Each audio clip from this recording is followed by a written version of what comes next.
Welcome to our deep dive, everyone. Today, it's all about 1492 Christopher Columbus's voyage, Yes. but not the school version. No. We're going deeper based on all the fascinating research you sent in. Really digging into what it all meant, not just the, ships and dates. Right, exactly. This is about how individual ambition, Yeah. global trade, monarchs, all of that collided and reshaped the world, Okay, so buckle up. Picture it. Late 1400s Europe. Everyone wants that road to the east. Spices, silks, the good stuff. Right. Right. But the Ottomans control the land routes. Yeah, they're sitting there not keen on sharing. Not in a sharing mood. No, and this is where someone like Columbus comes in. Perfect timing, right. He is a product of this time, this economic pressure. Yeah. It's not just some explorer, it's Figure. he's born in Genoa, Italy, big maritime center, sees all this firsthand. So he gets it. Yeah, he gets the rewards, the risks, the whole deal. But for years, right, he's pitching this westward route. Oh, years, trying to convince people, look, you can go this way. And finally, boom. King Ferdinand, Queen Isabella of Spain. Talk about a power couple. Newly unified Spain, they want wealth, they want influence. They see Columbus and they're like, this is our guy. Take it to the top. But they weren't just, handing over a blank check. No. The agreement capitulations of Santa Fe, it's fascinating. Oh, yeah. Columbus gets admiral title, governor of anything he finds, and D, a cut of the profits. So high stakes, high reward. Exactly. Makes you think, what agreements are we making NW that'll seem wild later on? Right. History in the making, always. Okay, so August 1492, we've got the Santa Maria, the Pinta, and the Nina setting sail. The famous three. Now, I always pictured, tiny, kind of rickety ships. Oh, yeah, braving the unknown. Right.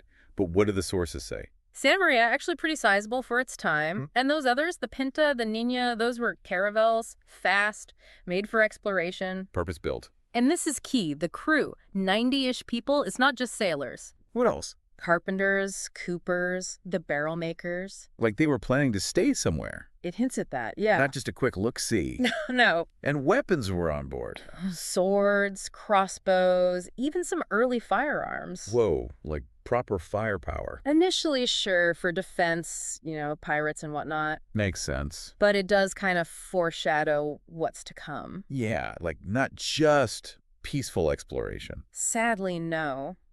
That idea of conquest being there from the start. You built in. Yeah, it's important to see that, not some accident later. And then the big moment. As everyone knows. October 12th, 1492. Blaze Ho. Can you imagine being Rodrigo de Triana, the first to spot it? Up on the Pinta, looking out. San Salvador, Bahamas today, but a whole new world back then. Exactly. And then they meet the Taino people. Now, I was taught they were primitive. Oh, that's so misleading. Yeah, our sources paint a different picture. These are skilled people, farmers, fishers, social structures that Europeans just didn't get at first. Complex societies, not just waiting to be discovered. Right. They had their own thing going on. So imagine these ships show up.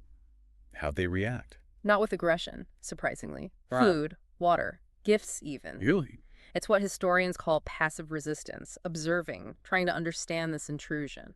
Smart, but, Columbus wasn't there for a picnic. Oh, no. His journals, man, obsessed with gold. He even writes, I saw some ornaments and thought they might contain gold. Classic. Yeah, alliances were a means to an end for him. To get that gold. To please the Spanish crown, get those profits. So the sources say even the Europeans, they were impressed by the Taino. Oh, yeah, their tools, their knowledge of the land. But they lacked one thing, didn't they? Metal weaponry. Oh, that's huge. Yeah, that technological gap, it had massive consequences. Sets up this power imbalance from the start. Right, and Columbus, he starts mixing tactics, gifts to be nice. Sure. But then intimidation, taking hostages even. Not outright war yet, but But it's a pattern, isn't it? of asserting dominance. Yeah, sadly. So what happens next? Oh, that's where things get really interesting. Oh boy. Stay tuned for part 2 of our deep dive to find out. You won't want to miss it.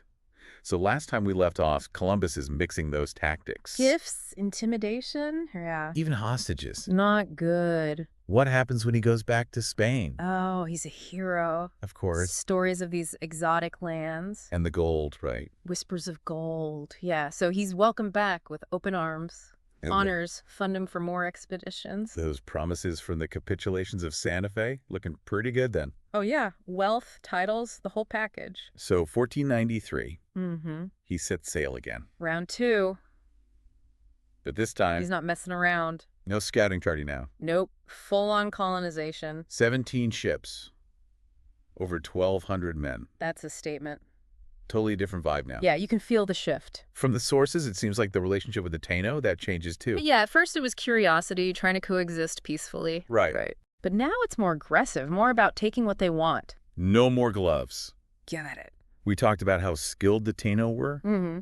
Did they just accept all this? I mean, this huge influx of newcomers? No way. They resisted hats. Figures like Kanabo rose up, rallied people to defend their land, their way of life. But they were up against, I mean, a whole different level of technology. Absolutely. Swords, crossbows. Look at those. Not just for show anymore. Right, but the Taino, they knew the land. That's true. Did that give them an advantage? To an extent, yeah. But the Spanish also had war dogs, advanced weaponry. Oh, yeah. And a level of ruthlessness that the Taínos just weren't prepared for. Heartbreaking. Yeah, the Taínos were more communal, less focused on warfare. And then the disease. Yeah, always a tragic turning point. Every time. Smallpox, brought by the Europeans. Just rips through the Taino. They had no immunity, whole communities wiped out. It's so unfair. It's a stark reminder that conquest wasn't always about brute force. Disease played a huge role. Massive, devastating. Decimating indigenous populations all across the Americas. It's a pattern. And then, as all this is happening, the Spanish introduced the encomienda system. Oh, we gotta talk about this. It wasn't just about using indigenous labor, though, right? No, it was way more insidious than that. What do you mean? It was like they granted colonists the right to indigenous labor. Okay.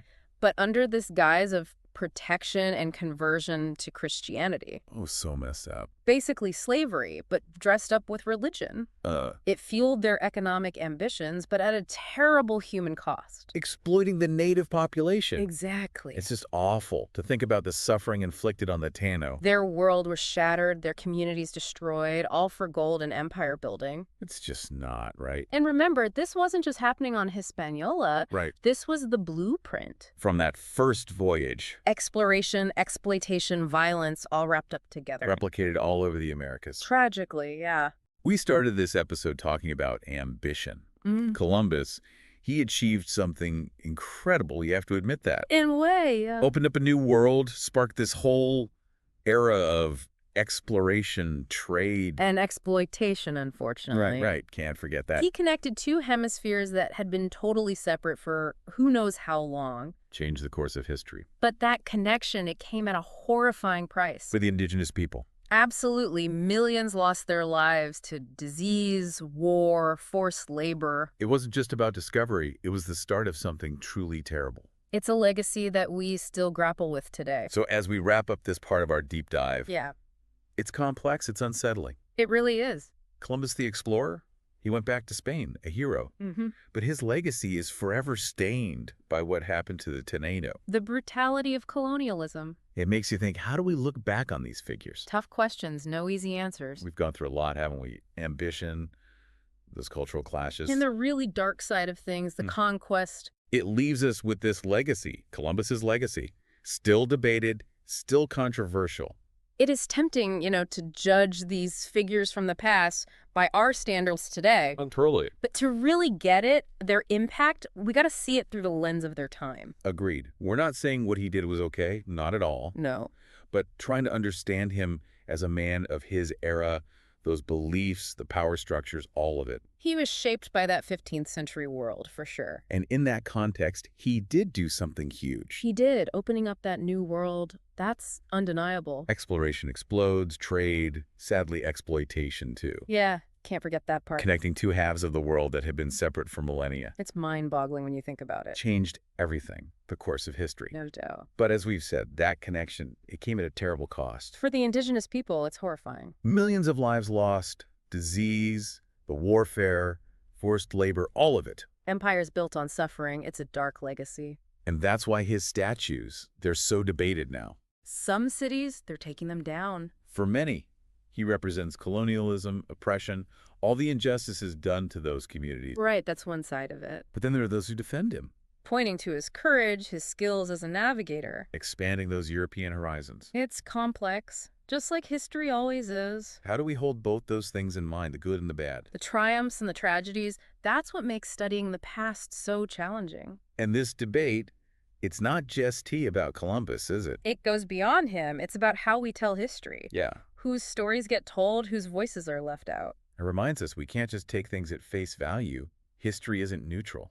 It's always shaped by who's writing it, who's in power. Makes you think about the narratives we're given, questioning assumptions. Being critical thinkers, that's what it's all about. And that's what we try to do here in our deep dives. Go beyond the simple version. Give a more complete picture, even if it's uncomfortable. That's how we learn and grow. So, for everyone listening, this isn't just about one guy, one voyage, way back when. It's about that skill, thinking critically, seeing different sides. Because those same things, ambition, power struggles, cultural clashes, They're still happening today in different forms. it's all connected. So next time you encounter a historical figure, anyone, don't just accept the easy story. Dig deeper. What made them tick?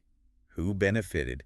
Who suffered? What were the ripple effects, even the unintended ones? Because what seems inevitable looking back, Was actually the result of choices made, each one with consequences. and understanding those choices, that's how we understand not just the past. At the present, and even the future. Wow, that's powerful. Something to think about. As we wrap up this deep dive, I encourage everyone, keep exploring. Keep questioning, keep learning. History is full of surprises, waiting to be uncovered. That's the beauty of it.